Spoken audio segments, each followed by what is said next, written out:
Hi hello guys. So exam 17 start ஆக போது maths என்ன பண்ணலாம்னா real numbers first chapter start பண்ணலாம். ரொம்ப ரொம்ப ஈஸி இல்லையா? சாப்டர் 1 வந்து செம்ம ஈஸியான சாப்டர், செம்ம ஈஸியாக ஸ்கோர் பண்ணலாம். என்ன இருக்குதுல மேக்ஸிமம் எல்சிஎம் கண்டுபிடிக்கிறது, ஹெச்சிஎஃப் கண்டுபிடிக்கிறது, அண்ட் எல்லா வருஷமும் கேட்கக்கூடிய ஒரே ஒரு question irrational number, √3 is irrational, √5 is irrational. ஆனால் நான் அது சொல்லி தர போறதில்ல.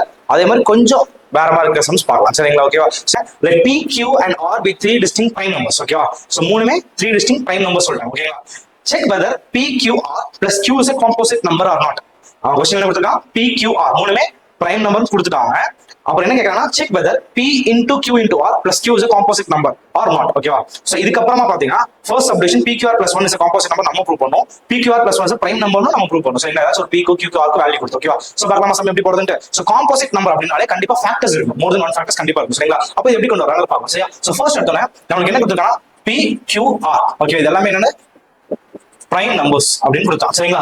இப்போ ஃபர்ஸ்ட் எடுத்தோம்னா check whether PQR plus Q இது வந்து காம்போசிட்டா இல்லையான்னு கேட்கலாம். சரியா? காம்போசிட்னா நம்ம என்ன பண்ணோம்? ஃபர்ஸ்ட் எடுத்தோம்னா காமன் ஏதாவது டர்ம்ஸ் இருக்கு முடியுமா? Q காமன் எடுக்கலாமா? சோ காமன் எடுத்தா நம்ம PR plus 1 ஆயிடும் இல்லையா? அப்போ இது கண்டிப்பா ஃபேக்டர்ஸ் இருக்கு இல்லையா? என்ன ஃபேக்டர்ஸ் இருக்கும்? therefore the factors are என்ன ஃபேக்டர்ஸ் இருக்கலாமா? Q கண்டிப்பா Q இருக்கலாம். நெக்ஸ்ட் வேற 1